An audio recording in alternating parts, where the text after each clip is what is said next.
જૂનાગઢ વંથલી શહેરમાં ભારે વરસાદ બાદ બે માળનું જર્જરિત મકાન ધરાશય થયું છે।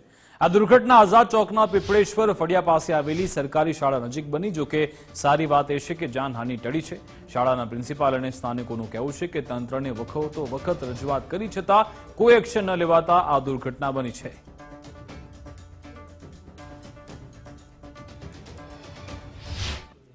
જૂનાગઢ જિલ્લામાં 24 કલાકમાં પડી રહેલા વરસાદને પગલે અનેક જગ્યાએ મકાન ધરાશયી થવાના બનાવો બનતા હોય છે। ત્યારે વંથલીના જે આઝાદ ચોક નજીકનો જે પીપળેશ્વર વિસ્તાર છે ત્યાં સિંધી સ્કૂલ શાળા આવેલી છે સરકારી।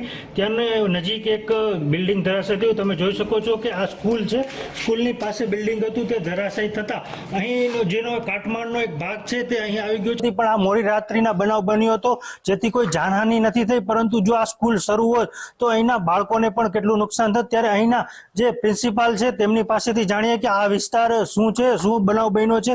જી આ સિંધી શાળા સરકારી શાળા છે, એના અંદર અવારનવાર નગરપાલિકા વાળાઓએ પણ હુકમ કરેલો, પણ આ લોકોએ મજલો ઉપાડેલો નહીં। એના કારણે આ દુર્ઘટના બનેલી। પણ સારું કહેવાય એના કારણે કે જે જાનહાનિ નથી થઈ।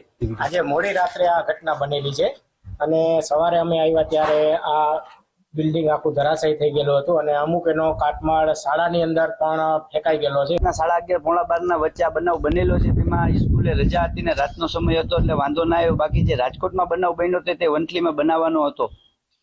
જી ચોક્કસ, રાજકોટમાં જે બનાવ બનેલો હતો તેવો બનાવ અહીં બનતા અટક્યો છે। ત્યારે વંથલી નગરપાલિકા હવે આગામી દિવસોમાં જાગે છે કે નહીં તે જોવાનું રહ્યું। જૂનાગઢ વંથલીથી ગુજરાત ફર્સ્ટ માટે ધર્મેશ ખાચર।